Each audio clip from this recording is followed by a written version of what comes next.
There is an imperfection to stop motion that makes it perfect. It is probably the most difficult type of filmmaking. You're taking something that doesn't want to move or be in the air, that is just a still thing, and you're just painstakingly moving it to exactly where you want to be. Stop motion, you walk into a dark stage, there's nothing there, and you just have to bring in everything to, recreate that naturalistic beauty. When you see a world and you somehow can just tell that it really exists, and the characters touch a rock, or they, put their feet in the stream, I think it's just something with our brains, like we're touching that rock, we're putting our feet in the stream. It just draws us into this imaginary world. I think it makes everyone just sort of take a beat and think, someone did that by hand, one frame at a time.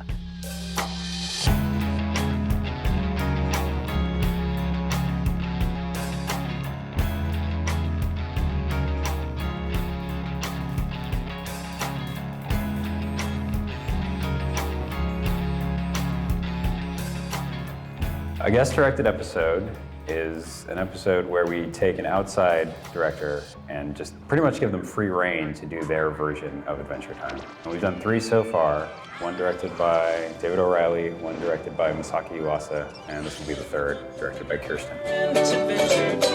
My name is Kirsten Laporte, and I'm the writer and director of the Stop Motion Adventure Time episode. You know these people you just get like neggy vibes from? Yeah, like bad Jubies or something. Totally. They just put everyone in a whack mood with their bad Jubies. Kirsten is the perfect fit for Adventure Time because of the simplicity. I just think her aesthetic and her style is like a perfect fit. When you do any kind of animation, you are always striving for an emotional impact.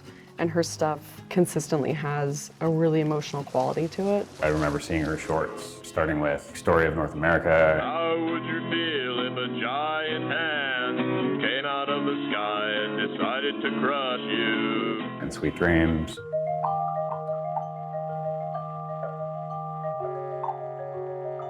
And then Bottle.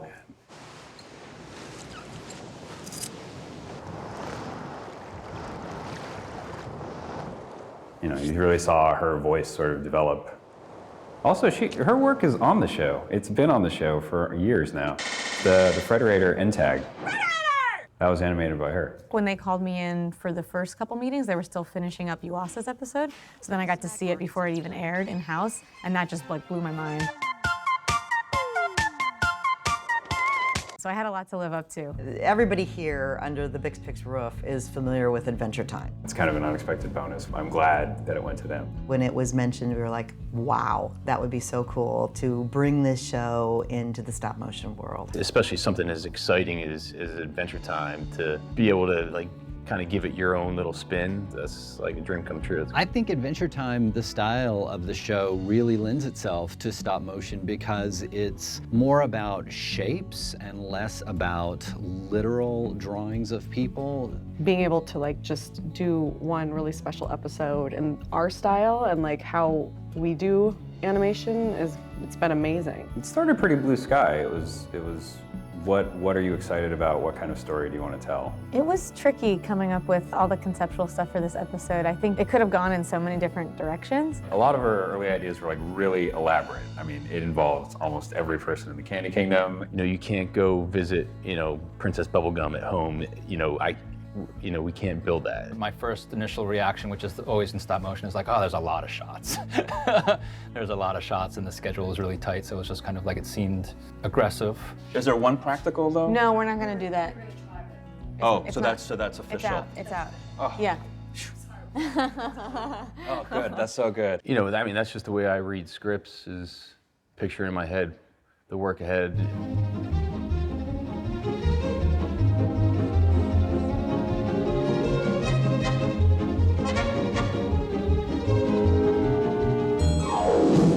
So Jason's our production designer.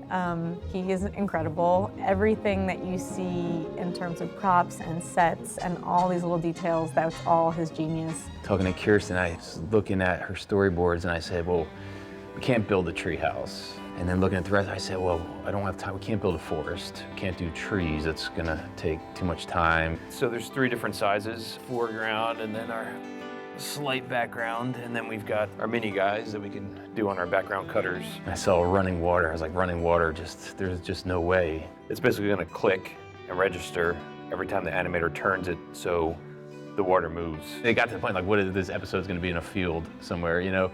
The set department is always one of the departments that blows my mind because of the things that they're able to do on a miniature scale. And with this show, it would have to be the miniature version of the treehouse. The treehouse set was something that we weren't going to build it because it was really expensive. And these things I kept saying, okay, well, if we have time, we'll do the treehouse. But when we started thinking, I was like, this is Adventure Time. Like, come on. You can't not have the treehouse. The treehouse just has a million details in it. Like, Jason is meticulous, looking at all these still images of the show, making sure that everything is exactly how it appears in the show. And there's been a couple extra little bonus things that Jason has just, maybe, you know, if I have time, I'll build it. I think it came out pretty cool. Like, especially with like this set behind us as well as like the interior. This is like literally a 3-second shot, maybe, just when they're doing the fist pound, and he must have spent days on that. We did have to have a limited cast for this, just because everything has to be built in stop motion. So we had to have 4 of each character, so that's already 16 puppets right there. There's just so many characters to choose from, and they're all amazing. You've got to have Finn and Jake, of course. Hey, man, what you doing up here? Building the interior of Finn. This is his armature, which is basically like a skeleton. Sometimes when you have to do a little human, a miniature human, it's easier than doing a very geometric shape, because when you're off on the geometry, it shows so much easier than on the human, because the human's organic. Nailed it. I'm gonna be opening a Jake muzzle mold. Ooh, I hope it's perfect. Yes, perfect. Let me show you what I've been working on. We decided that we should just sculpt eyelids over top of him. So these are all just super sculpey that I did, kind of just fit perfectly over top. Once they're painted, they'll actually look good. So right now I'm just detailing his eyes, just seeing them go from concept to sculpt, and then seeing how both of those come together with my paint job. All of a sudden now he's starting to come to life without even having really done anything. So we have all the Finn costumes here, ready to go on the puppets. The backpack's all rigged up with wire so it can be animated. Barney was carving some BMO shapes. Every line that BMO delivers, I'm just all over, and I could just listen to BMO talk all day. I will never know the pleasures of skinny dipping. LSP is an interesting one because she can be so many different things. We're kind of trying to figure out what her physicality is in real life. Yeah, my body feels weird too. Here, Finn, feel this. It's probably obvious from this episode that LSP is one of my favorite characters. LSP is like the most amazing character I've ever animated. Excuse me? Are you not aware that we are all working our steamy buns off down there so we don't get wiped out by this crazy sky nightmare? I see a lot of myself and other people in her. Doesn't not just not care what people think about her, she doesn't even think that that should be a thing to think about. She's an absolute nightmare. I'm not here to make friends. This was the first test cast of LSP, so she's a little dirty. Like, she didn't fill up all the way with silicone. It's sad. Bluebird, squirrel, rabbit. Today we're doing eagle. Making some wings. I added one extra character in here that has never been seen before. The Storm Cloud character. He really fits right in with the design world of Adventure Time. His arms are gonna spin, so they look like they're tornadoes. Peekaboo, I'ma hurt you. They have never been worn. These are mint. These are mint. These are mint Larry Bird socks. This is a good omen. One of the greatest basketball players to ever play the game. On every show, we have to be christened by Larry Legend. Okay, cool. Good morning. How are you? Doing good. We're about to shoot, so this will be the... Oh, yeah. Yeah. We were just getting all the final touches put in right before Rachel's set to animate. We'll have, I think, 6 or 7 stages running simultaneously. So the spike will be connected to these joints, which will connect to this. It's just to keep him up in the air and stable enough that I can pose him. You kind of play all the frames up until your live frame. And if the live frame is right, it'll feel right. But if your frame is off, like if he was twisted too far this way and I play everything, the last frame will just jump out at you. That's what you kind of get good at, is just feel of movement.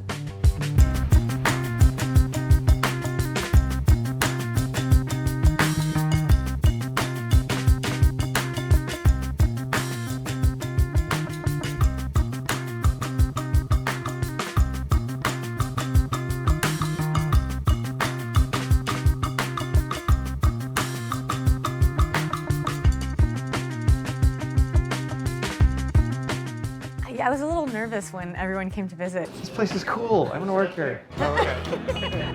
Cartoon Network is more than welcome to come over here anytime. Getting to meet the Adventure Time crew was really a huge kick. And it was pretty exciting to show the whole crew around. So that being said, let's go out on the stages and see what these guys are doing. This is their world, you know, and they're seeing it, you know, in 3D. It's like their eyes just kept getting bigger and bigger, just trying to take in all the information. It was good to see that, you know, they get really excited, and I did get to chat with Penn when he was walking around. Penn, the creator, was there as well, so I was like, ooh, what's Penn gonna think?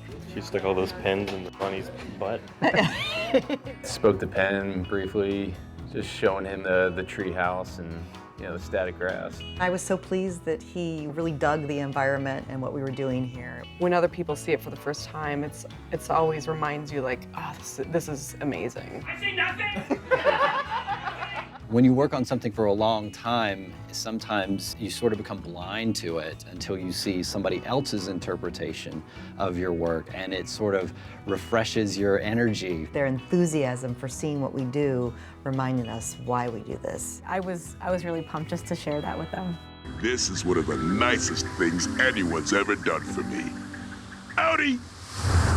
This episode absolutely has so many great moments and terrific one-liners. I think it's turned out really awesome. I hope it becomes a fan favorite. Adventure Time fans are definitely gonna have something to say. I mean, my hope would be that people see it and they're like, can we make an entire season that looks just like this? I could see another special, another episode. Hint, hint, wink.